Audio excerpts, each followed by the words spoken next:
So next we're going to try a different way to change an object's color.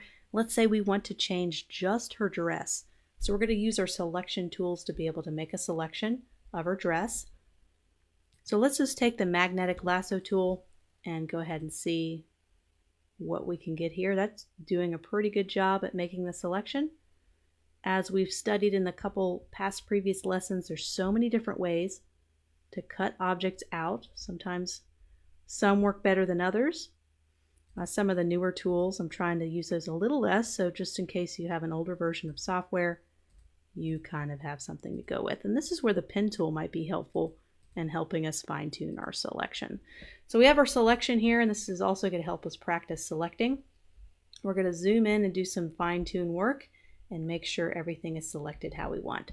So we still have the magnetic lasso tool selected, and notice when I hold down Shift, I'm adding to a selection.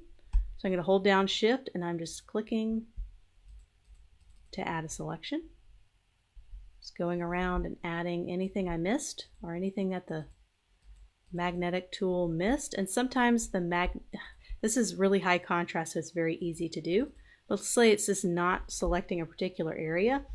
I can even just get the polygon lasso tool and add a selection that way, kind of manually. So you have all these tools you can add to the selection.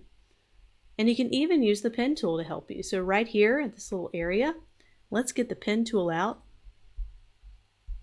And let's draw, kind of include all of this kind of round area.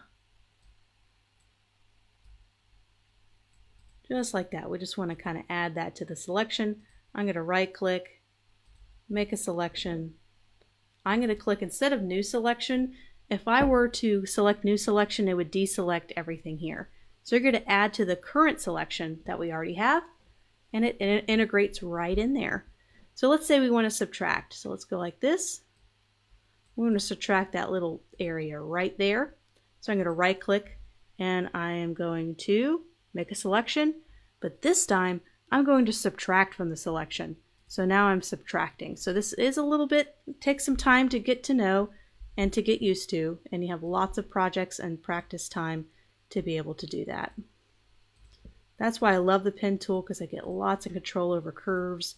I'm going to be adding to this selection. So make a selection, add to it just like that, and then you can subtract. And sometimes I like to switch between tools. So now I'm have the magnetic, or let's do the polygon lasso tool. I'm going to go up here to subtract, and I'm going to subtract that selection. So it takes some practice. Rewatch this video lots of times. It's going to help you. See, that has a curve in it. So let me do my pen tool.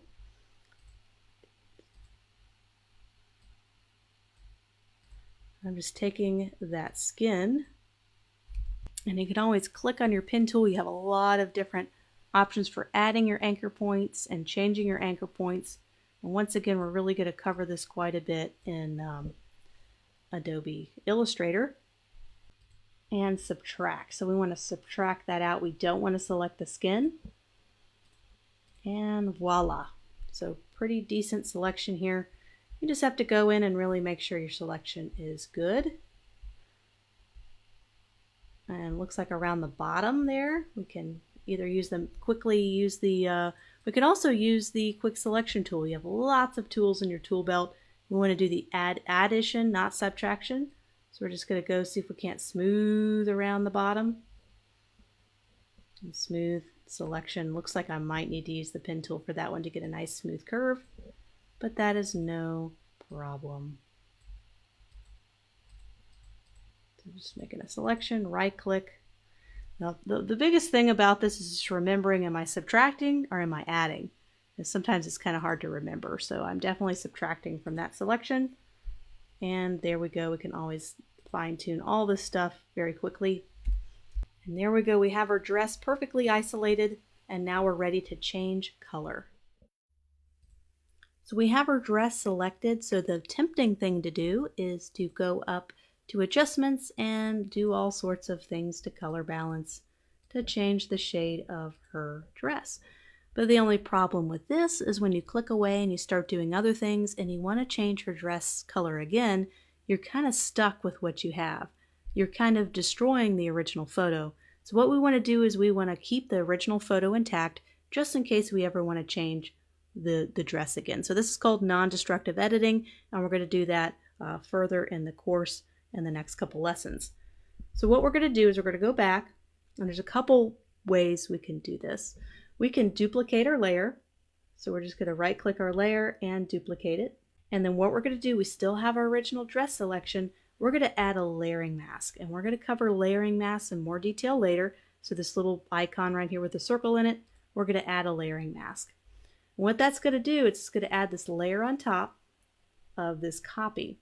So if I were to reduce the original layer, all you have left is a dress, which is what you want. We want to keep the original photo. So now we can change this layer all we want without any repercussions, because we can always toggle off the layer and have our original dress back. So let's change the color. So one thing we could do is we can strip all the color away very quickly by just doing a quick adjustments desaturate. So now she has a white dress. So now we're kind of starting from scratch. So let's go ahead and we could do a selective color. And now that it's all white, it'll be very easy when we select the whites, or maybe even the neutral. So let's see what white does. So I'm definitely able to add a little bit of color hue there. Let's try our neutrals. So we're able to kind of make it blue by changing. This is just one method. There's many methods to do this, like with anything in Photoshop. So we're adding kind of some deep color. So now we made her dress quite white. Color balance is another way we can tweak colors. So we can make it a blue dress. And I'm just kind of toggling between midtones, shadows, and highlights. That seems to be the most effective at this point.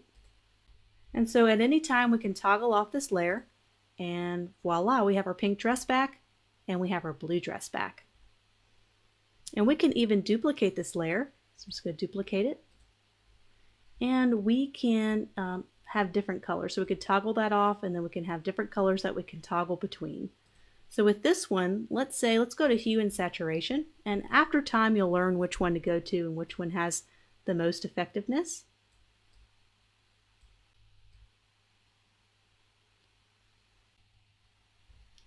So now we have all these different layers. We can toggle that one off. We could toggle that one. So we can have a blue dress.